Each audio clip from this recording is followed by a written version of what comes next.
जरा अपने दिल पर हाथ रखकर एक सच्ची बात बताइए। क्या आज के इस पुरफितन दौर में आपको भी ऐसा महसूस होता है कि सच बोलने वाला हमेशा नुकसान उठाता है? हम अपने चारों तरफ देखते हैं तो क्या नजर आता है? जो झूठ बोलता है, जो धोखा देता है, जो रिश्वत देता है, जो मुनाफिकत करता है, वो दुनिया में कामयाब नजर आ रहा होता है। उसके पास दौलत भी है, ओहदा भी है और लोग उसकी इज्जत भी करते हैं। और दूसरी तरफ वो इंसान जो हक पर खड़ा है, जो सच बोलता है, वो जलीलो ख्वार हो रहा होता है। लोग उसे बेवकूफ़ समझते हैं। क्या आप भी जिंदगी के किसी ऐसे मोड़ पर खड़े हैं?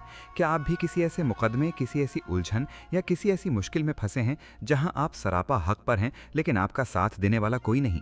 आपके पास पैसा नहीं कि कोई बड़ा वकील खड़ा कर सकें, आपके पास कोई सिफारिश नहीं, आपके पास ताकत नहीं कि अपना छीना हुआ हक वापस ले सकें, और आपको महसूस हो रहा है कि इस जालिम दुनिया के तमाम दरवाजे आपके मुंह पर बंद हो चुके हैं और अब आप अकेले रह गए हैं।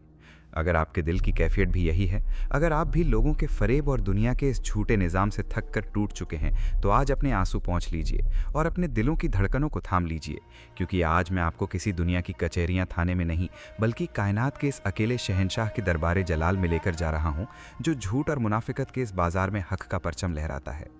आज मैं आपको उस ज़ात से मिलवाने लगा हूं जो इन बेबसों, गरीबों और मजलूमों का ऐसा वकील बन जाता है जिनका इस दुनिया में कोई वकील नहीं होता, जिनकी कोई सिफारिश नहीं होती और जिनकी बात कोई जज सुनने को तैयार नहीं होता। आज कायनात के इन दो अजीमुश्शान जलाली और कमाली नामों के राज खुलेंगे, जिनकी हैबत से बातिल के बड़े बड़े महल्लात लरज उठते हैं। आज हम बात करेंगे अल हक्कु और अल वकीलु के इन लर्जा खेज असरार पर। आज आपको पता चलेगा कि जब इंसान अपने सारे मामलात, अपनी सारी परेशानियां और अपने सारे टूटे हुए रिश्ते दुनिया के लोगों से छीनकर कायनात के सबसे बड़े वकील अल वकीलों के सुपुर्द कर देता है, तो फिर आसमान से फैसले कैसे उतरते हैं। जब दुनिया वाले चारों तरफ से आग भड़काते हैं, तो वो वकील अपने दोस्तों को कैसे बचाता है। आज की ये नशिस्त उन लोगों की रूह के लिए कैसा ठंडा मरहम है जो सच्चाई के रास्ते पर चलते चलते थक गए हैं, जिन्हें लगता है कि बातिल जीत गया है। आज आपको वो रूहानी ताकत और वो आरिफाना राज मिलेगा जिसके बाद कायनात का कोई झूठ, कोई जाबिर और कोई फिरौन आपको डरा नहीं सकेगा। तो अपनी रूह के कानों को बेदार कर लीजिए, क्योंकि आज हम उस ज़ात के दरबार में खड़े हैं जो खुद सरापा सच है और कायनात का बेहतरीन कारसाज है। दोस्तों, ज़रा इस लफ्ज़ अल हकीमों से आगे बढ़कर कायनात के इस अजीम तरीन और सबसे भारी नाम अल हक्कु की गहराई में उतरिए। ये वो नाम है जिसके सामने कायनात के तमाम फ़लसफ़े, तमाम साइंस और तमाम दुनियावी ताकतें सरबसुजूद हो जाती हैं। अल हक्कु का मतलब क्या है? हम आमतौर पर समझते हैं कि सच बोलने को हक़ कहते हैं। नहीं मेरे दोस्तों, अल हक्कु का मतलब इससे कहीं ज़्यादा गहरा, वसी और लर्ज़ाखेज़ है। अल हक्कु का मतलब है वो ज़ात जो हकीकत है, जो सच है, जो मौजूद है और जो हमेशा रहने वाली है। ज़रा अपनी आंखें खोलकर इस दुनिया के बाजार को देखिए। आपको क्या नज़र आता है? ये ऊंची ऊंची इमारतें, ये चमकती हुई गाड़ियाँ, ये बैंक बैलेंस, ये कुर्सियाँ, ये ओहदे और ये जवानी और ये ताकत और ये रिश्ते, ये सब क्या है? मेरे प्यारे भाइयों और बहनों, कुरान पुकार पुकार कर कह रहा है कि ये सब मताउल गरूर है, धोखे का सामान है। ये सब फ़ानी है, ये सब शराब है, इल्यूजन है जो दूर से पानी लगता है लेकिन पास जाओ तो रेत के सिवा कुछ नहीं। आज जो शख्स कुर्सी पर बैठकर फिरौन बना हुआ है, कल वो 2 गज ज़मीन के नीचे मट्टी का ढेर होगा। आज जिस हुस्न पर लोगों को गुरूर है, कल कीड़े उसे खा रहे होंगे। आज जो दौलत इंसान को खुदा से गाफिल कर रही है, कल वो कफन की जेब में नहीं जा सकेगी। इस कायनात में कोई चीज़ हकीकत नहीं है, सब मिटने वाला है, सब फना होने वाला है, सब झूठ और धोखा है। अगर इस पूरी कायनात में ज़मीन की तहों से लेकर अर्श आज़म की बुलंदियों तक कोई एक ज़ात सच्ची है, कोई एक ज़ात हकीकत है, कोई एक वजूद ऐसा है जो न कभी पैदा हुआ और न कभी फना होगा, तो वो सिर्फ़ और सिर्फ मेरे और आपके रब की ज़ात है, जिसे कायनात अल हक्कु कहकर पुकारती है। यहाँ से वो आरिफाना राज और तसव्वुफ़ का वो अजीम बाब शुरू होता है जिसे औलिया अल्लाह ने अपनी ज़िंदगियों का मकसद बनाया था। दोस्तों, जब किसी बंदे के दिल पर अल हक्कु के नाम की तजल्ली पड़ती है और वो इस नाम को पहचान लेता है, तो क्या होता है? उसके अंदर एक ऐसा रूहानी इनकलाब बर्पा होता है कि वो दुनिया के तमाम झूठे सहारों से हमेशा के लिए आज़ाद हो जाता है। हम परेशान क्यों होते हैं? हम क्यों डरते हैं? क्योंकि हमने बातिल यानी फ़ानी चीज़ों को अपना सहारा बना लिया है। हम सोचते हैं कि अगर मेरी ये नौकरी चली गई तो मेरा क्या बनेगा, अगर फ़लाँ अफसर नाराज़ हो गया तो मैं बर्बाद हो जाऊँगा, अगर ये रिश्ता टूट गया तो मैं जी नहीं पाऊँगा। हमने मिट्टी के सहारों को पकड़कर सोचा कि ये हमें बचा लेंगे, लेकिन जब इंसान अल हक्कु को जान लेता है तो उसे पता चल जाता है कि ये सभी सहारे झूठे हैं, ये खोखले हैं, ये खुद गिरने वाले हैं, तो मुझे क्या बचाएंगे। फिर वो इंसान इन तमाम झूठे सहारों को लात मारकर कायनात के इस अकेले और सच्चे सहारे से जुड़ जाता है जो कभी टूटने वाला नहीं। फिर उसका दिल एक अजीब सी बेनियाजी से भर जाता है। फिर उसे इस बात से कोई फर्क नहीं पड़ता कि कौन उसके साथ खड़ा है और कौन उसके खिलाफ। उसे मालूम होता है कि अगर पूरी दुनिया भी मेरा साथ छोड़ दे तो क्या गम है, क्योंकि कायनात का जो सबसे बड़ा सच है यानी मेरा अल्लाह, वो तो मेरे साथ खड़ा है। और मेरे अजीज दोस्तों, आज जो हम रोते हैं कि झूठे लोग कामयाब हो रहे हैं और सच बोलने वाले जलील हो रहे हैं, तो याद रखिए, बातिल का, झूठ का एक मिजाज होता है। बातिल हमेशा शोर मचाता है, बातिल हमेशा ढोल पीटता है। वो अपनी ताकत की नुमाइश करता है ताकि लोग उससे डर जाएं, जबकि हक हमेशा खामोश होता है, पुरसुकून होता है और मुस्तकिल होता है। कुरान मजीद ने इस कशमकश का कितना खूबसूरत फैसला सुनाया है। अल्लाह फरमाता है, जा अल हक़्क़ु व ज़हक़ल बातिलु इन्नल बातिला कान ज़हूक़ा। आप बातिल के चीखों पुकार से मत घबराइए, आप जालिमों के कहकहों से मत डरिए। आपको लगता है कि झूठ जीत गया है, नहीं, झूठ एक गुब्बारे की तरह होता है जिसमें सिर्फ हवा भरी होती है। वो देखने में बहुत बड़ा लगता है, लेकिन जब हक की एक सुई उसे छूती है तो उसका सारा शोर, उसकी सारी ताकत एक सेकंड में खत्म हो जाती है और वो जमीन पर आ गिरता है। अगर आप सच्चाई के रास्ते पर हैं, अगर आपने किसी का हक नहीं मारा, अगर आपने झूठी गवाही नहीं दी, अगर आपने रिस्क हलाल की खातिर दुनिया की तकलीफें बर्दाश्त की हैं और आज लोग आपको बेवकूफ़ कहकर आप पर हंस रहे हैं, तो रोने की ज़रूरत नहीं, सर उठाकर जिएं, क्योंकि आप उस रास्ते पर खड़े हैं जिसका मालिक अल हक़्क़ु है। और याद रखें, आखिरकार हतमी तौर पर जीत सिर्फ और सिर्फ हक़ की ही होनी है। बातिल आज जितना मर्जी उड़ ले, कल उसका ठिकाना मट्टी के सिवा कुछ नहीं। जब इंसान को ये यकीन हो जाता है कि मैं अल हक़्क़ु के साथ हूँ, तो फिर उसके अंदर से हर किस्म की बुज़दिली ख़त्म हो जाती है। लेकिन जब इंसान इस सच्चाई के रास्ते पर खड़ा होता है तो दुनिया उस पर चारों तरफ से हमले करती है, उसे मुकदमों में फंसाया जाता है, उस पर झूठे इल्ज़ाम लगाए जाते हैं, उसे तन्हा कर दिया जाता है। ऐसे वक्त में जब कोई दुनियावी वकील आपका केस लड़ने को तैयार ना हो, जब कोई गवाह आपके हक़ में बोलने को तैयार ना हो, तो फिर कायनात का मालिक अपने एक और जलाली नाम के साथ आपकी पुश्त पर खड़ा होता है। वो नाम जिसने हज़रत इब्राहीम अलैहिस्सलाम के लिए आग को ठंडा कर दिया था। वो नाम जो बंदे को ये कहता है कि तू अपना मुकदमा मुझे दे दे, अब तेरी जंग मैं लड़ूंगा। तो भाइयों, अब सबसे ज़्यादा लर्ज़ा खेज़ और ताकतवर हिस्से में हम अल्लाह के इस नाम अल वकील की तरफ बढ़ेंगे और देखेंगे कि जब कायनात का बादशाह किसी मजलूम का वकील बन जाता है तो फिर दुनिया की अदालतों में कैसे भूचाल आते हैं। मेरे प्यारे भाइयों और बहनों, जब कोई इंसान इस कायनात के सबसे बड़े सच यानी अल हक़्क़ु और अल हक़्क़ु का दामन थाम लेता है, जब उसके दिल में ये बात उतर जाती है कि सिर्फ अल्लाह की ज़ात ही सच्ची है और बाकी सब धोखा है, तो फिर क्या होता है? क्या उसकी ज़िंदगी आसान हो जाती है? क्या उसके रास्ते से कांटे हटा दिए जाते हैं? नहीं मेरे दोस्तों, यहाँ से तो असल इम्तिहान शुरू होता है। जब आप हक के रास्ते पर चलते हैं, जब आप सच बोलने का फैसला करते हैं, तो ये बातिल का, इस झूठी दुनिया का निज़ाम आपको बर्दाश्त नहीं कर पाता। शैतान और उसके चेले पूरी ताकत लगा देते हैं कि आपको इस सच्चाई के रास्ते से हटा दिया जाए। आपको डराया जाता है, आपको धमकाया जाता है, आप पर झूठे इल्ज़ाम लगाए जाते हैं, आपका रिस्क बंद करने की धमकियां दी जाती हैं, आपको अपनों और गैरों की तानाजनी का निशाना बनाया जाता है। वो बातिल का निज़ाम आपसे चीख चीख कर कहता है कि मेरे सामने झुक जाओ, मेरे रंग में रंगे जाओ, वरना मैं तुम्हें बर्बाद कर दूंगा। ये वो मकाम है जहाँ एक आम इंसान टूट जाता है। वो सोचता है कि मैं तो सच बोल रहा था, मैं तो हक पर था, फिर मुझे इतनी तकलीफ़ें क्यों मिल रही हैं।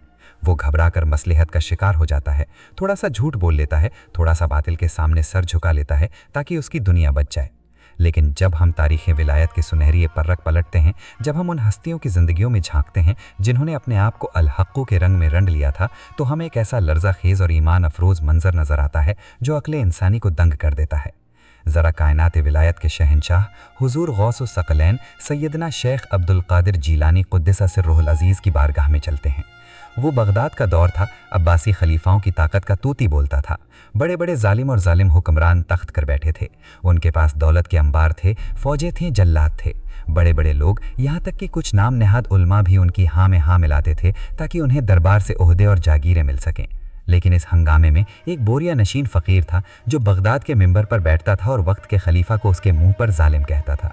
गौसे पाक रहमतुल्लाह अलैह किसी खलीफा के दरबार में नहीं गए, बल्कि खलीफा खुद उनकी बारगाह में हाजिर होकर कांपता था। आप रहमतुल्लाह अलैह हक बात कहने में न किसी तलवार से डरते थे और न किसी के गज़ब से। लोग हैरान होते थे कि एक दरवेश के पास इतनी ताकत, इतनी जुर्रत कहाँ से आ गई कि वो बादशाहों की आंखों में आंखें डालकर सच बोल रहा है। दोस्तों, इसका राज क्या था? इसका राज ये था कि गौसे पाक रहमतुल्लाह अलैह के दिल में दुनिया के बादशाहों की कोई हैसियत ही नहीं थी। वो कायनात के सबसे बड़े सच अल-हक़्क़ु के रंग में ऐसे रंगे जा चुके थे कि उन्हें मालूम था कि ये बादशाह, ये फौजें, ये तलवारें, ये सब मट्टी हैं, ये सब फ़ानी हैं, ये सब धोखा है। सच्ची ज़ात सिर्फ मेरे रब की है, और जो अल-हक़्क़ु के साथ खड़ा हो जाता है, कायनात के तमाम बातिल मिलकर भी उसका बाल बीका नहीं कर सकते।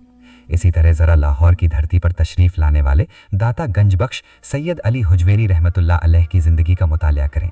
दाता हजूर जब इस खित्ते में आए तो हर तरफ कुफ्र और बातिल का अंधेरा था, जालिमों का राज था, लेकिन आपने कभी हक बात कहने से समझौता नहीं किया। आपकी किताब खशफुल महजूब पुकार पुकार कर कह रही है कि सूफ़ी वो नहीं जो गोशे में बैठकर सिर्फ अपनी जान बचाए, बल्कि सच्चा सूफ़ी वो है जो हक के लिए हर तकलीफ बर्दाश्त करे लेकिन बातिल के सामने सर न झुकाए।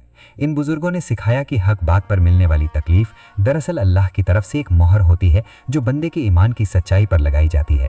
लेकिन मेरे अजीज़ भाइयों और बहनों, जब हक और बातिल के टकराव की बात आती है, जब सच्चाई पर इस्तिकामत और साबित कदमी का जिक्र आता है, तो इंसानियत की तारीख की तमाम निगाहें एक ही तपते हुए सहरा की तरफ उठ जाती हैं, और वो है करबला का मैदान। मेरे भाइयों, वल्लाह यही सच है अल्लाह कि तू इंसानियत की तारीख की तमाम निगाहें एक ही तपते हुए सहरा की तरफ उड़ जाती हैं, और वो है करबला का मैदान।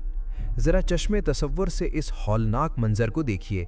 एक तरफ यजीद है जिसके पास तख्त है, ताज है, ख़जाने हैं, लाखों की फ़ौज है और ज़ाहिरी ताकत का हर वो नशा है जिसे दुनिया कामयाबी समझती है।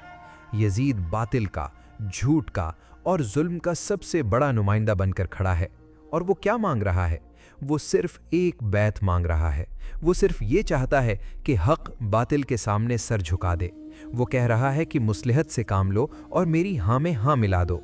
और दूसरी तरफ मेरे और आपके आका, कायनात के सरदार सल्लल्लाहु अलैहि वसल्लम के प्यारे नवासे हज़रत इमाम हुसैन रदियल्लाहु ताला अन्हु खड़े हैं। उनके पास फ़ौज नहीं है, उनके खैमों में पानी नहीं है, उनके साथ सिर्फ 72 नफूस हैं, जिनमें बूढ़े भी हैं, औरतें भी हैं और 6 माह के मासूम बच्चे भी हैं। ज़ाहिरी असबाब के लिहाज से देखा जाए तो ये सरासर मौत का सौदा था। दुनियावी अक्ल चीख रही थी कि सुलह कर लो, जान बचा लो, हालात ख़राब हैं। लेकिन इमाम हुसैन रदियल्लाहु ताला अन्हु की नज़रों में क्या था? उनके दिल में वो अल-हक़ बसा हुआ था।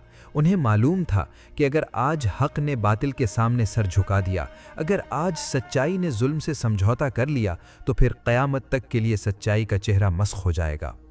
अक़ल कह रही थी जान बचाओ, लेकिन इश्क़ कह रहा था कि अल-हक़ के नाम पर सब कुछ लुटा दो। मेरे दोस्तों, करबला के मैदान में इमाम हुसैन रदियल्लाहु ताला अन्हु ने कायनात को ये सिखा दिया कि सच्चाई का इम्तिहान क्या होता है। 3 दिन की प्यास बर्दाश्त की, अपने सामने जवान बेटे अली अकबर रदियल्लाहु अन्हु के सीने में बर्छी देखी, अब्बास अलमदार रदियल्लाहु अन्हु के बाजू कटते देखे, 6 माह के मासूम अली असगर रदियल्लाहु अन्हु के गले पर तीर खाया, अपना घर बार, अपना कुनबा, अपना सब कुछ अल्लाह की राह में लुटा दिया, लेकिन बातिल के आगे सर नहीं झुकाया। जब शिमर ने तलवार उठाई, उस वक्त भी इमाम आली मकाम का सर सजदे में था और ज़बान पर अल-हक़ की हम्द जारी थी। सर कट गया, नेज़े की नोक पर चढ़ गया, लेकिन नेज़े की नोक पर चढ़कर भी उसी अल-हक़ का कलाम यानी कुरान पढ़कर दुनिया को बता दिया कि कत्ल गाहों से चुनकर हमारे आलम और निकलेंगे उस शाक़े के काफ़िले। ये है वो इस्तिक़ामत, ये है सच्चाई का वो इम्तिहान। इमाम हुसैन रदियल्लाहु ताला अन्हु ने क़यामत तक आने वाले इंसानों को ये पैगाम दिया कि बातिल जितना मर्जी ताकतवर हो जाए, उसके पास जितनी मर्जी फ़ौजें आ जाएं, वो तुम्हें मार तो सकता है, वो तुम्हारा सर तो काट सकता है, लेकिन वो तुम्हें हक़ के रास्ते से हटा नहीं सकता। आखिरकार जीत हमेशा हक़ की होती है। आज देख लो, यजीद के महल्लात मिट्टी में मिल गए, उसका नाम एक गाली बन गया, जबकि हुसैन रदियल्लाहु अन्हु आज भी करोड़ों दिलों का बादशाह बनकर जिंदा है। आज हम अपने गिरबानों में झांकें, हम किस बात के आशिक़ रसूल हैं, हम किस बात के हुसैनी हैं। हम तो नौकरी बचाने के लिए झूठ बोल देते हैं, हम चंद रुपयों के फ़ायदे के लिए सच का गला घोंट देते हैं, हम किसी थानेदार या किसी अफसर के डर से हक़ बात कहने से खामोश हो जाते हैं, हम मुस्लिहतों का लबादा ओढ़ लेते हैं और कहते हैं कि हालात ख़राब हैं। खुदा की कसम, आज की ये नशिस्त हमें झंझोड़ रही है कि अगर तुम अल्लाह को अल हक मानते हो तो फिर सच बोलने से मत डरो, तुम हक पर डट जाओ। लोग तुम्हारा मजाक उड़ाएंगे, तुम्हें नुकसान पहुंचाने की कोशिश करेंगे, तुम्हारे अपने तुम्हें तन्हा छोड़ देंगे, लेकिन घबराना मत। जब दुनिया के तमाम दरवाजे तुम पर बंद हो जाएं, जब तुम सच्चाई के रास्ते पर बिल्कुल अकेले रह जाओ, जब कोई वकील तुम्हारा केस लड़ने को तैयार ना हो और जालिमों का घेरा तंग हो जाए, तो फिर क्या करना है? क्या मायूस होकर रोना है?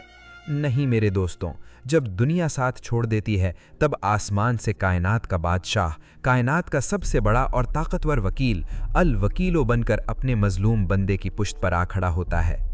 इंशाअल्लाह अपनी गुफ्तगू के बिल्कुल अगले और जज्बात से भरपूर हिस्से में हम अल्लाह के इसी नाम अल वकीलो की तरफ बढ़ेंगे। हम देखेंगे कि जब बंदा अपना मुकदमा, अपनी टेंशन और अपनी बेबसी अल्लाह के सुपुर्द कर देता है और पुकारता है हस्बुनल्लाहु व निअमल वकील, तो फिर नमरूद की दहकती हुई आग भी गुलजार कैसे बन जाती है। हम जानेंगे कि तवक्कुल का वो राज क्या है जो फरिश्तों को आसमान से ज़मीन पर उतरने पर मजबूर कर देता है। तो जुड़े रहिएगा इस रूहानी सफ़र के साथ, क्योंकि अगला हिस्सा आपकी ज़िंदगी की तमाम परेशानियों का सबसे बड़ा हल लेकर आ रहा है। जी जनाब, असद अली सयालवी साहब। मोहम्मद इस्माइल साहब, शुक्रिया। तो मेरे प्यारे भाइयों और बहनों, जब एक इंसान हक का परचम उठाता है, जब वो सच्चाई के रास्ते पर चलता है, तो अक्सर ऐसा होता है कि बातिल की ताकतें उसे चारों तरफ से घेर लेती हैं। उस पर झूठे मुकदमात बनाए जाते हैं, उसके खिलाफ साजिशें की जाती हैं और उसे दुनिया की अदालतों में घसीटा जाता है। ऐसे वक्त में एक आम इंसान क्या करता है? ज़रा हमारी दुनियावी नफ्सियात पर गौर कीजिए। जब हम पर कोई मुश्किल आती है, कोई केस बन जाता है, कोई प्रॉपर्टी का या जायदाद का झगड़ा हो जाता है, तो हम सबसे पहले क्या करते हैं? हम भागते हैं दुनिया के बड़े से बड़े और महंगे से महंगे वकील की तरफ। हम अपना पेट काट कर, अपनी जमा पूंजी लगाकर लाखों रुपए फीस देते हैं ताकि वो वकील अदालत में हमारा दिफा कर सके। हम रातों की नींदें हराम कर देते हैं। हम उस वकील के आगे पीछे घूमते हैं कि साहब मेरा केस कमज़ोर न पड़ जाए, मुझे बचा लेना। लेकिन दोस्तों, ज़रा दिल पर हाथ रखकर बताइए, क्या दुनिया का बड़े से बड़ा वकील भी आपको 100% ये गारंटी दे सकता है कि वो आपका केस जीत ही जाएगा? नहीं, वो लाखों रुपए लेकर भी यही कहता है कि मैं कोशिश करूंगा, बाकी जज की मर्जी। और बसा औकात वही वकील बिक जाता है या जज बिक जाता है और मजलूम अपनी सारी दौलत लुटाकर भी जलीलो ख्वार हो जाता है। लेकिन कुर्बान जाइए कायनात के उस शहंशाह पर। आज मैं आपको कायनात के उस दरबार में लेकर जा रहा हूं जहां आपको अपना दिफा करने के लिए किसी दुनियावी वकील की ज़रूरत नहीं, किसी रिश्वत की ज़रूरत नहीं, किसी सिफारिश की ज़रूरत नहीं। जब दुनिया के तमाम वकील आपका केस लड़ने से इनकार कर दें, जब आपके पास फीस देने के लिए एक पाई भी ना हो और बातिल अपने पूरे जाओ जलाल के साथ आपके सामने खड़ा हो, तो फिर आपने अपना रुख आसमान की तरफ करना है और अल्लाह रब्बुल इज़्ज़त के इस अजीम जलाली और कमाली नाम को पुकारना है जिसे अल वकीलो कहा जाता है। अल वकीलो का मतलब क्या है? अल वकीलो वो है जो सबसे बेहतरीन कारसाज है, जिस पर कामिल भरोसा किया जा सके, जो अपने बंदे का मुकदमा अपने हाथ में ले ले। और जब कायनात का मालिक किसी मजलूम का वकील बन जाए, तो फिर ज़रा सोचिए, क्या कायनात का कोई जज, कोई फ़िरऔन, कोई नमरूद उस मुकदमे को हरा सकता है? खुदा की कसम, जिसका वकील अल्लाह हो जाए, उसे फिर दुनिया की किसी अदालत से डरने की ज़रूरत नहीं रहती। इस अल वकीलों की ताकत क्या है, इसका जलाल क्या है, और जब बंदा अपना मामला इसके सुपुर्द कर देता है, तो फिर कायनात के निज़ाम कैसे उलट जाते हैं। इस हकीकत को समझने के लिए हमें तारीख़ इंसानियत के इस सबसे बड़े, सबसे लर्ज़ाखेज़ और सबसे हैबतनाक मंज़र की तरफ जाना होगा जो इराक़ की सरज़मीन पर बपा हुआ। ज़रा चश्मे तसव्वुर से इस मंज़र को देखिए। वक्त का सबसे बड़ा जालिम और जाबिर बादशाह नमरूद अपने पूरे तकब्बुर और रौनत के साथ तख्त पर बैठा है और उसके सामने अल्लाह के खलील हज़रत इब्राहीम अलैहिस्सलाम बिल्कुल तने तन्हा खड़े हैं। उनके साथ कोई फ़ौज नहीं, कोई हिमायत करने वाला नहीं, पूरी कौम उनके खिलाफ हो चुकी है। नमरूद ने एक ऐसी हौलनाक आग भड़काई है जिसकी तपिश इतनी शदीद है कि आसमान पर उड़ते हुए परिंदे भी जलकर गिर रहे हैं। आग के शोले आसमान से बातें कर रहे हैं। इस आग के इतने करीब जाना भी मुमकिन नहीं था, इसलिए जालिमों ने एक मंजनीक यानी कैटापुल्ट तैयार किया ताकि हज़रत इब्राहीम अलैहिस्सलाम को उसमें बांधकर दूर से आग में फेंका जा सके। दोस्तों, ज़रा इस लम्हे की हैबत को महसूस करें। एक तन्हा इंसान और सामने दहकती हुई मौत।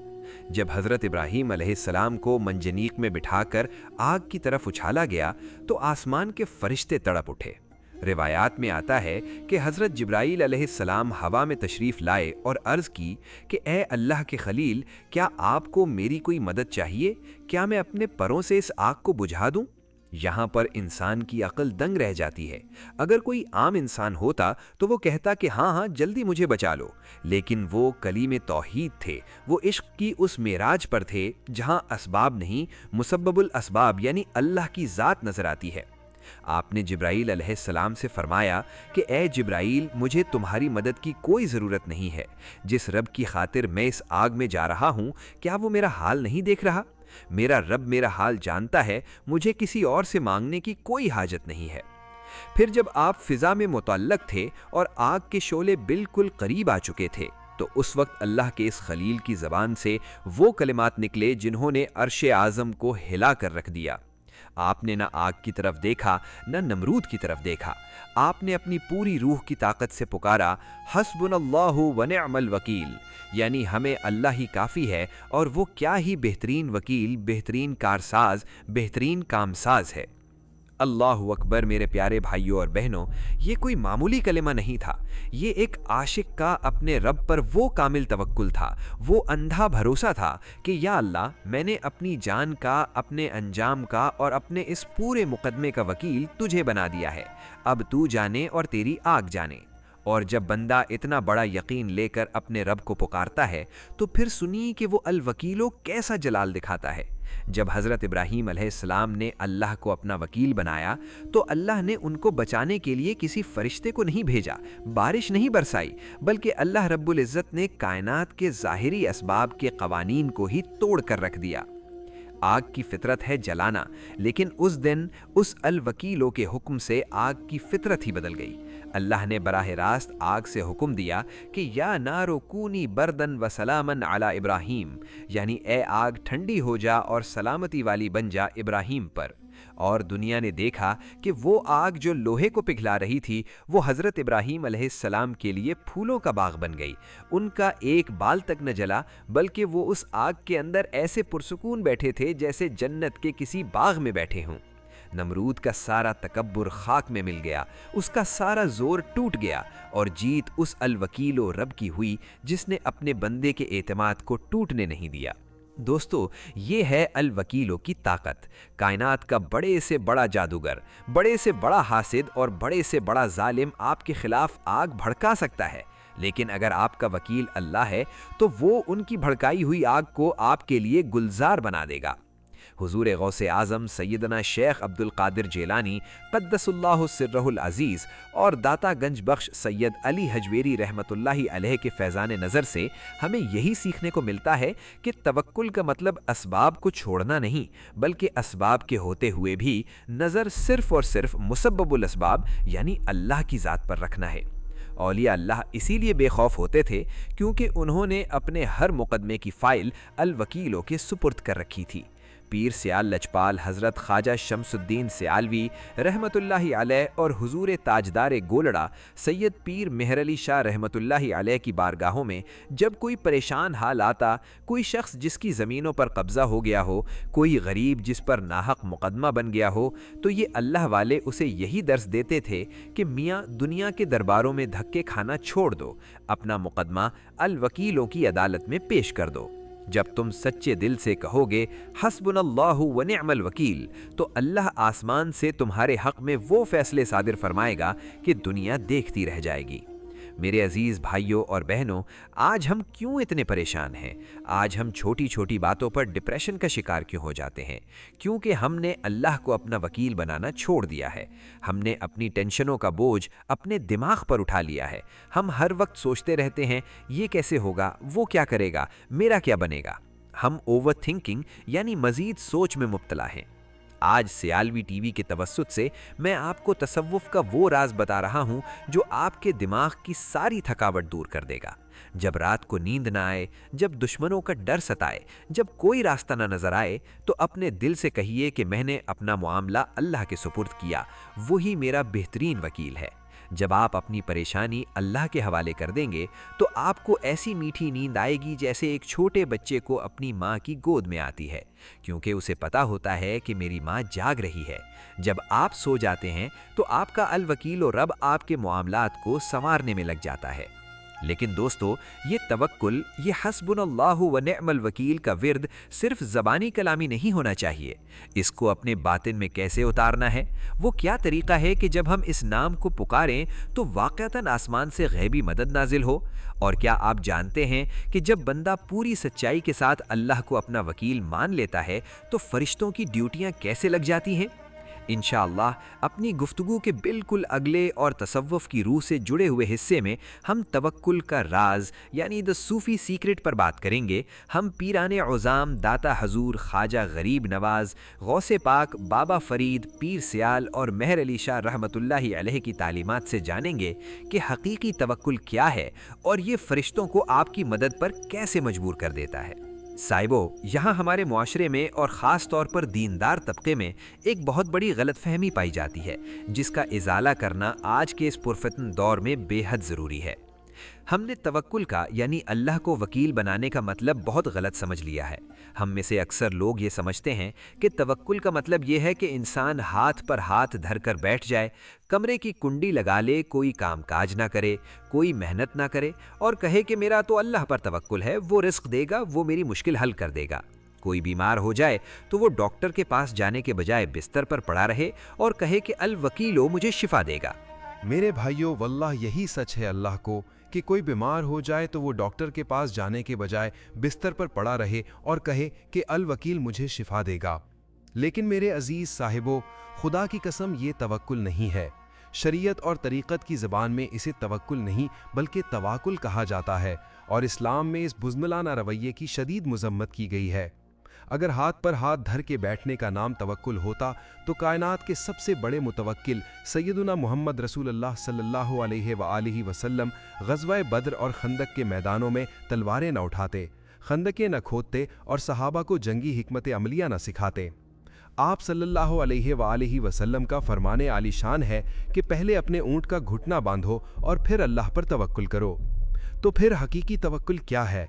अल्लाह को अपना वकील बनाने की वो सच्ची सूफियाना कैफियत क्या है जो आसमान से मौजज़ात को खींच लाती है? आइए इस राज को कायनात विलायत के इन अजीम शहसवारों की बारगाह से समझते हैं जिन्होंने शरीयत और तरीक़त के समंदरों को एक प्याले में जमा कर दिया था। हुजूर ताजदारे गोलड़ा महर मुनीर पीर सैयद मेहर अली शाह साहब रहमतुल्लाह अलैह और कुतुबुल अक़ताब पीर सयाल लजपाल हज़रत ख्वाजा शमसुद्दीन सयालवी रहमतुल्लाह अलैह के फैज़ान नज़र और उनकी तालीमात का निचोड़ हमें तवक्कुल की वो तारीफ़ सिखाता है जो इंसान को दुनिया का सबसे मुतहर्रिक और साथ ही सबसे पुरसकून इंसान बना देती है। औलिया रहमतुल्लाह अलैह की मजालिस से यही मिला कि ए सालिक, याद रख, दुनिया असबाब की जगह है। अल्लाह ने असबाब बनाए ही इसलिए हैं कि तुम उन्हें इख्तियार करो। असबाब को इख्तियार करना, मेहनत करना, नौकरी तलाश करना, बीमारी के लिए बेहतरीन डॉक्टर के पास जाना और अपने हक के लिए अदालत का दरवाज़ा खटखटाना, ये शरीयत है और ये अंबिया की सुन्नत है। लेकिन तरीक़त और तवक्कुल क्या है? तवक्कुल ये है कि तुम अपने हाथ पाँव से पूरी मेहनत करो, अपने दिमाग से बेहतरीन मनसूबा बंदी करो, तमाम असबाब को इख्तियार करो, लेकिन तुम्हारा दिल इन असबाब के साथ ना जुड़े। तुम्हारा दिल असबाब की दुनिया से कटकर सिर्फ और सिर्फ मुसब्बिबुल असबाब यानी अल्लाह की ज़ात के साथ जुड़ा रहे। तुम दवा खाओ लेकिन दिल में ये यकीन रखो कि शिफा इस गोली में नहीं, शिफा इस अल वकील के हुक्म में है। तुम खेत में बीज बो, पूरी मेहनत से हल चलाओ, लेकिन दिल में ये जान लो कि इस बीज को फाड़ कर फसल निकालना मेरी मेहनत का कमाल नहीं बल्कि मेरे रब की अता है। तुम अपने मुकदमे के लिए दुनिया का बेहतरीन वकील करो, उसको सबूत फराहम करो, लेकिन रात की तन्हाई में मुसल्ले पर बैठकर अल्लाह से कहो कि या अल्लाह, मैंने अपने बिसात के मुताबिक जो ज़ाहिरी सबब इख्तियार करना था वो कर लिया है, लेकिन मेरा भरोसा इन कागज़ी सबूतों और इस दुनियावी वकील पर नहीं है। मेरी मेहनत सिफर है। मैंने अपने इस मुकदमे का, अपने इस अंजाम का हतमी नतीजा तेरे यानी अल वकील के सुपुर्द कर दिया है। सुभान अल्लाह दोस्तों, ये है वो तवाज़ुन जिसने औलिया अल्लाह को दुनिया का सबसे कामयाब और बेनियाज इंसान बना दिया था। वो ज़ाहिरी असबाब भी पूरी ताकत से इख्तियार करते थे, लेकिन उनकी नज़रें हमेशा आसमान पर होती थीं। और अब अपने दिलों को थाम लीजिए, क्योंकि मैं आपको तसव्वुफ़ का वो लर्ज़ा खेज़ और पुरअसरार राज बताने लगा हूँ कि जब कोई बंदा इस दर्जे का तवक्कुल इख्तियार कर लेता है, जब वो असबाब की दुनिया में रहते हुए भी अपने दिल की तारें सीधे अर्श से जोड़ लेता है और सच्चे दिल से कहता है हस्बुनल्लाहु व निअमल वकील, तो फिर अल्लाह की अदालत में आलम बाला में क्या मंजर बरपा होता है जी असद। आलीचा, शुक्रिया मेरे भाइयों बुजुर्गाने दीन और उलमाए बातिन फरमाते हैं कि जब बंदा अपनी तमाम तर ज़ाहिरी तदबीरें करने के बाद बेबस होकर टूटे हुए दिल के साथ अपने मुकदमे की फ़ाइल अल्लाह की बारगाह में फेंकता है और उसे अपना वकील मुकर्रर कर लेता है, तो अल्लाह रब्बुल इज़्ज़त के जलाल और उसकी मोहब्बत को एक अजीब जोश आता है। अल्लाह ताला आसमान के फ़रिश्तों को मुखातिब करके फ़रमाता है, ऐ मेरे फ़रिश्तों, गवाह रहना, इस कायनात के इस छोटे से कमज़ोर से इंसान ने दुनिया के तमाम सहारों को ठुकराकर अपनी अक्ल और अपनी ताकत की नफ़ी करके आज मुझे कायनात के शहंशाह को अपना वकील चुन लिया है। इसने अपनी इज़्ज़त, अपनी जान और अपने मुकदमे की भागदौड़ मेरे हाथ में दे दी है। और फिर अल्लाह फरमाता है, ऐ फरिश्तों सुन लो, आज से ये इंसान मेरा मुवक्किल है, यानी क्लाइंट है। ये अब मेरी बराह रास्त हिफाजत और मेरी जिम्मेदारी में आ गया है। जाओ और इसकी ज़िंदगी के रास्तों में बिछ गई हर रुकावट को हटा दो। अगर कोई पहाड़ भी इसके रास्ते में आए तो उसे राई बना दो। अगर आग भी इसे जलाने आए तो इसे गुलजार बना दो, क्योंकि अब ये इसकी जंग नहीं रही, अब ये मेरी जंग है। अब अगर ये हारा तो इसकी हार नहीं होगी, इसके वकील की हार होगी। और कायनात जानती है कि अल्लाह कभी हारता नहीं। अल्लाह अकबर। मेरे प्यारे भाइयों और बहनों, ज़रा इस मकाम की हैबत को महसूस करें। जब अल्लाह आपका वकील बन जाए, जब कायनात का खालिक फ़रिश्तों की ड्यूटियां लगा दे कि इसके काम में कोई रुकावट नहीं आनी चाहिए क्योंकि इसने मुझ पर भरोसा किया है, तो फिर बताइए, क्या दुनिया का कोई करप्ट जज, कोई जालिम अफसर, कोई जादूगर, कोई हासिद या कोई भी फ़िरौन आपका बाल भी बेका कर सकता है? खुदा की कसम, जब अल्लाह किसी का वकील बनकर खड़ा होता है तो फिर बातिल के तमाम महल ताश के पत्तों की तरह बिखर जाते हैं। वो जालिम जो कल तक आपको धमकियां दे रहे थे, वो हालात जो कल तक आपका गला घोंट रहे थे, वो अचानक ऐसे बदलते हैं कि इंसानी अक्ल दंग रह जाती है। क्योंकि जब फ़ाइल अल वकील की मेज़ पर चली जाए तो फिर फैसले ज़मीन की अदालतों से नहीं, अर्शे आज़म से उतरते हैं। ये वो राज है जिसने हज़रत अबू बकर सिद्दीक़ रज़ी अल्लाह अन्हु को गारे सौर में सुकून दिया था, जब हुजूर सल्लल्लाहु अलैहि वसल्लम ने फरमाया था कि गम न कर, अल्लाह हमारे साथ है। ये वो राज है जिसने औलिया अल्लाह को हर खौफ और हर टेंशन से आज़ाद कर दिया था। लेकिन हम दुनियादार लोग हैं, हम असबाब की दुनिया में बुरी तरह उलझे हुए हैं। अगर हम पर कोई ख़ानदानी मसला आ जाए, कोई जायदाद का केस बन जाए, कोई हम पर झूठा इल्ज़ाम लगा दे या दुश्मन हमारे खिलाफ साजिशों के जाल बुन लें और हमारे पास पैसे ना हो, ताकत ना हो, तो हम इस अल वकील रब को अपना वकील कैसे बनाएं? वो कौन से अल्फाज हैं जिनकी अदायगी से अल्लाह की ये सिफ़त वकालत जोश में आती है? वो क्या अमली वजीफ़ा है जो मुश्किल तरीन और नामुमकिन नज़र आने वाले मुकद्दमात और फ़ैसलों को हक़ में पलट देता है? भाइयों, अब एक वो सवाल सामने आता है जो आपके और मेरे, हम सब के दिल की एक बहुत बड़ी तड़प है। आज हम में से कितने ही लोग हैं जो दुनिया के जुल्म की चक्की में पिस रहे हैं। कोई ऐसा है जिस पर उसके अपने ही रिश्तेदारों ने जायदाद का झूठा मुकदमा कर दिया है और वो कचहरियों के धक्के खा खा कर थक चुका है। कोई ऐसा है जिसके दफ्तर का कोई अफसर या कोई जालिम शख्स उसकी जान के पीछे पड़ गया है और उसका रिस्क बंद करने की धमकियां दे रहा है। कोई मेरी बहन ऐसी है जिस पर ससुराल वालों ने या किसी और ने कोई झूठा इल्ज़ाम, कोई बहतान लगा दिया है और उसके पास अपनी पाक दामनी का कोई दुनियावी गवाह मौजूद नहीं है। कोई ऐसा है जिसका कोई बहुत बड़ा फैसला किसी अदालत में, किसी दफ्तर में या किसी जालिम के हाथ में रुका हुआ है और उसे चारों तरफ से तबाही और अंधेरा ही अंधेरा नज़र आ रहा है। इंसान ऐसे वक्त में टूट जाता है। वो सोचता है कि मेरे पास तो वकीलों को देने के लिए फ़ीस भी नहीं, मेरे पास तो कोई MNA, कोई MPA, कोई सिफारिश भी नहीं, अब मेरा क्या बनेगा? मेरे अजीज़ दोस्तों, जब दुनिया के सारे दरवाजे बंद हो जाएं, जब आपके मोबाइल की कॉन्टैक्ट लिस्ट में कोई ऐसा नंबर ना बचे जिस पर कॉल करके आप मदद मांग सकें, तो फिर मायूस होकर रोना नहीं है, बल्कि वुज़ू करना है और उस ज़ात की बारगाह में अपना मुकदमा दायर करना है जो दुनिया के तमाम जजों का जज है, जो कायनात की सबसे बड़ी सुप्रीम कोर्ट का चीफ जस्टिस है और जो मज़लूमों का अकेला और सबसे बड़ा वकील है। आज मैं आपको कायनाते विलायत का, औलिया अल्लाह के सीनों का वो सबसे बड़ा और सबसे जलाल वाला राज देने जा रहा हूँ, वो रूहानी वजीफ़ा और वो अमली तरीका बताने लगा हूँ जिसे मशाइख़े इज़ाम आग को ठंडा करने वाला एटम बॉम्ब कहा करते थे। ये वो अमल है जो आपके झूठे मुकद्दमात को ऐसे ख़त्म करेगा, आपके दुश्मनों की साजिशों को ऐसे खाक में मिलाएगा और आपके हक़ में ऐसे गैबी फ़ैसले करवाएगा कि जालिम खुद हैरान रह जाएंगे कि इसे किसने बचा लिया। वो वजीफ़ा, उसका तरीका और उसके पीछे छुपी हुई रूहानी साइंस को अपने दिल की तख्ती पर नोट फरमा लें। जब भी आप पर कोई ऐसी कड़ी आजमाइश आ जाए, कोई मुकदमा सर पर आ गिरे, किसी दुश्मन का शर आपको सोने ना दे, तो आपने घबराना नहीं है। आपने दिन भर अपना जो दुनियावी सबब इख्तियार करना है वो करें, लेकिन जब शाम के साए ढलने लगें, जब मगरिब या इशा का वक्त आ जाए, तो नमाज अदा करने के बाद दुनिया से कटकर अपने कमरे की तन्हाई में या मस्जिद के किसी कोने में मुसल्ले पर बैठ जाए।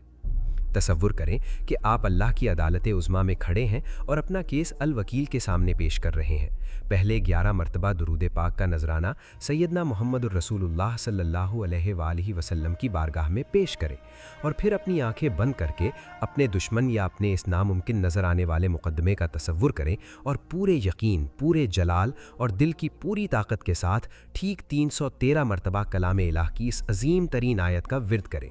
हस्बुनल्लाहु व निअमल वकील, हस्बुनल्लाहु व निअमल वकील, हस्बुनल्लाहु व निअमल वकील। हमें अल्लाह ही काफ़ी है और वह क्या ही बेहतरीन वकील है।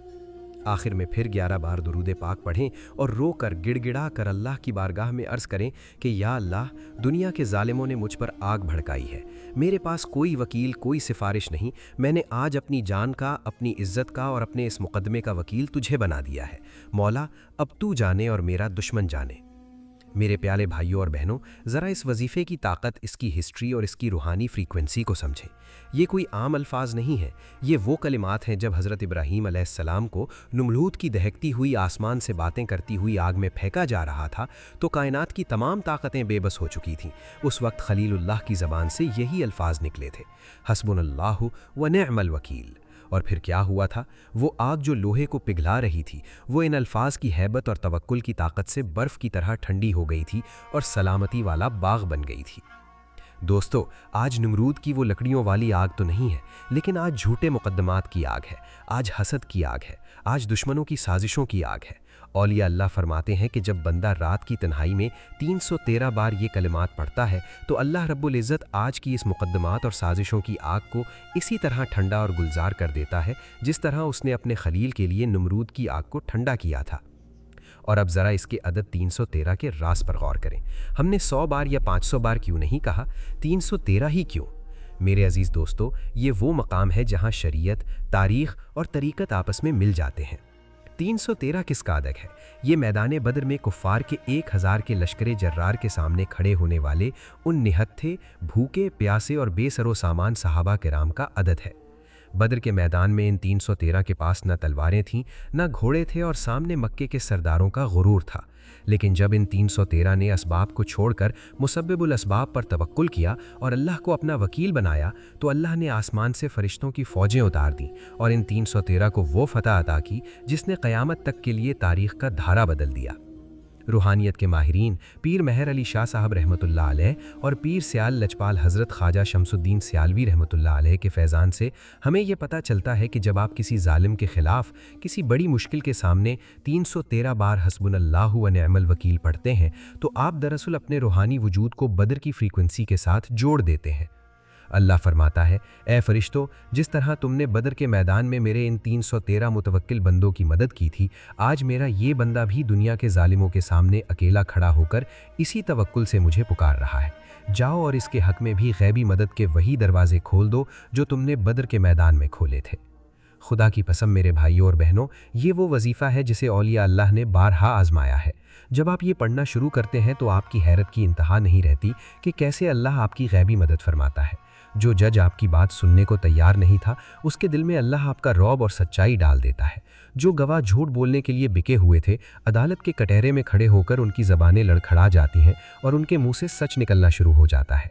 जो अफसर आपको नौकरी से निकालने की धमकियां दे रहा था, अल्लाह उसी को किसी और मुसीबत में ऐसा उलझा देता है कि वो आपको भूल जाता है। आपके दुश्मन आपस में ही लड़कर तबाह हो जाते हैं। क्यों? क्योंकि अब ये मुकदमा आपका नहीं रहा, अब आपका वकील अल वकील बन चुका है और कायनात जानती है कि जब अल्लाह किसी का वकील बन जाए तो फिर दुनिया की कोई सुप्रीम कोर्ट उसका फैसला रद्द नहीं कर सकती। अजीज सामीन, हमने अल हक की सच्चाई और अल वकील की कारसाजी को आज मुकम्मल तौर पर समझ लिया है। हमें ये मालूम हो गया है कि झूठ जितना भी शोर मचा ले आखिरकार मिट जाने के लिए है, और अगर हमारा भरोसा अल्लाह पर है तो हमारी तन्हाइयाँ हमारी सबसे बड़ी ताकत बन सकती हैं। मेरे भाइयों, वल्लाह यही सच है अल्लाह के कि अगर हमारा भरोसा अल्लाह पर है तो हमारी तन्हाइयाँ हमारी सबसे बड़ी ताकत बन सकती हैं। अब जबकि हम इस जलाल व जमाल से भरी हुई 22वीं नशिस्त के बिल्कुल इख्तिताम पर हैं, तो अब वक्त है अपने दिलों को समेटने का। हमने अल्लाह के इन मुबारक नामों से जो कुछ सीखा है, अब वक्त है कि इसे एक ऐसी दुआ के सांचे में ढालें जो हमारे दिलों से हर किस्म का दुनियावी खौफ, हर किस्म की मायूसी और हर किस्म का अदम तहफ़्फ़ुज़ यानी इनसिक्योरिटी हमेशा के लिए निकाल बाहर कर दे। इंशाअल्लाह अब हम इस पूरी गुफ्तगू का वो निचोड़ पेश करेंगे जो आपके ईमान को एक फौलादी किला बना देगा, और फिर हम वो तड़पती हुई आंसुओं से भीगी हुई दुआ करेंगे जो औलिया अल्लाह का तरीक़ा है, ताकि अगर हम में से कोई किसी भी जुल्म, किसी भी मुकदमे या किसी भी तकलीफ का शिकार है तो आज इसी महफिल में अल्लाह उसका वकील बनकर उसकी रिहाई का फैसला सादिर फरमा दे। आइए अपने दिलों को हाजिर कीजिए, अपनी आंखों को बंद कर लीजिए, दुनिया के हर जालिम, हर जज और हर वकील का खौफ अपने दिमाग से निकालकर सिर्फ और सिर्फ उस एक अल वकील की तरफ मुतवज्जे हो जाइए जिसके एक कुन का मोहताज ये पूरा आलम है। जी असद। मेरे साहिबों, अब वक्त आ गया है कि हम इस पूरी गुफ्तगू के हासिल को समेटें और इसका निचोड़ अपने दिलों में नक्श करके अपने आंसुओं के साथ इस दरबार आली में हाथ फैलाएं। मेरे प्यारे भाइयों और बहनों, आज की इस तवील और ईमान अफरोज गुफ्तगू का खुलासा सिर्फ एक जुमले में यह है कि जो इंसान दुनिया के तमाम झूठे सहारों को ठुकरा कर अल हक के रास्ते पर चल पड़ता है, कायनात का वो अल वकील रब खुद उसका मुहाफिज, उसका कारसाज और उसका वकील बन जाता है। हमने आज ये जाना कि सच्चाई का रास्ता बज़ाहिर कांटों भरा जरूर होता है। इस रास्ते पर इंसान तन्हा भी रह जाता है। दुनिया की अदालतें उसे झूठा भी साबित करने की कोशिश करती हैं, लेकिन जब इंसान ये मान लेता है कि मेरा रब अल हक है और कायनात में इसके सिवा सब फना होने वाला है, तो फिर बातिल की कोई आग उसे जला नहीं सकती। हमने ये सीखा कि जब इंसान अपनी बेबसी का एतराफ़ करके अपने सारे मुकद्दमात, अपनी सारी परेशानियां और अपने सारे फैसले अल वकील के दरबार में भेज देता है, तो फिर वो कभी नहीं हारता। फिर उसका मुकद्दमा ज़मीन की अदालतों में नहीं, अर्श की बुलंदियों पर लड़ा जाता है। दोस्तों, आज सियालवी टीवी के इस प्लेटफॉर्म से हमें ये सबक मिला है कि ज़िंदगी में कभी झूठ का, फरेब का और बातिल का सहारा मत लेना। अगर सच बोलने से नौकरी जाती है तो जाने दो। अगर हक पर खड़े होने से लोग नाराज होते हैं तो होने दो। अगर सच्चाई की वजह से दुनिया तुम्हें मसलूब भी कर दे तो मुस्कुरा कर कबूल कर लेना, लेकिन याद रखना, हक का दामन कभी न छोड़ना, क्योंकि जब तुम हक के लिए सब कुछ लुटा दोगे तो वो अल वकील रब तुम्हें वहां से इज्जत और कामयाबी देगा जहां से कायनात की अक्ल भी दंग रह जाएगी। आइए अब इस मारिफत के साये में अपने कमज़ोर ईमान का एतराफ़ करते हुए, अपनी बेबसी को सामने रखते हुए इस अल हक और अल वकील रब की बारगाह में इल्तिजा करते हैं। अपने दिलों को हाजिर कर लें, अपनी आंखों को बंद कर लें, दुनिया के हर जालिम, हर झूठे इंसान और हर खोखले सहारे का ख्याल दिमाग से निकाल दें और इस यकीन के साथ एक भिखारी की तरह गिड़गिड़ा कर दुआ मांगें कि कायनात का वो सबसे बड़ा वकील इस वक्त हमारी फरियाद सुन रहा है। या अल्लाह, या हक, या वकील, या जुल जलाली वल इकराम, ए वो ज़ात जो सरापा सच है, ए वो ज़ात जो बेबसों और मजलूमों का बेहतरीन कारसाज है, हम तेरे आजिज़, मिस्कीन और दुनिया के धुतकारे हुए बंदे तेरे हुजूर हाजिर हैं। मौला, हम एतराफ़ करते हैं कि हमारा ईमान कमज़ोर है। हम दुनिया के मिट्टी के खुदाओं से डर जाते हैं। हम ज़रा सी मुश्किल आने पर इंसानों के आगे दामन फैला देते हैं। हम झूठ के बाज़ार में सच बोलने से घबराते हैं। या बारी ताला, हम तुझसे अपने इस कमज़ोर यकीन की माफ़ी मांगते हैं, हम पर रहम फरमा दे। या अल हक, हमें हर हाल में हक पर चलने की, हक बात कहने की और हक का साथ देने की तौफीक अता फरमा। हमें बातिल की चकाचौंध और झूठ की ताकत से मरूब होने से बचा ले। या अल्लाह, हमारे दिलों में सच्चाई का वो नूर भर दे कि दुनिया का बड़े से बड़ा फ़िरौन भी हमें हक के रास्ते से हटा न सके। और ए कायनात के सबसे बड़े वकील, आज तेरे मानने वाले चारों तरफ से जुल्म, झूठे मुकद्दमात, साजिशों और परेशानियों की आग में घिरे हुए हैं। मौला, आज भी हर तरफ निमरूद की आग भड़क रही है। या अल्लाह, हमें अपना वो कामिल और अटल तवक्कुल अता फरमा जो तूने अपने खलील सैयदना हज़रत इब्राहीम अलैहिस्सलाम को अता फरमाया था। या रब, जब हम हस्बुनल्लाहु व नेअमल वकील पढ़ें तो हमारी ज़िंदगियों की, हमारी परेशानियों की और हमारे खिलाफ की गई साजिशों की हर आग को गुलजार बना दे।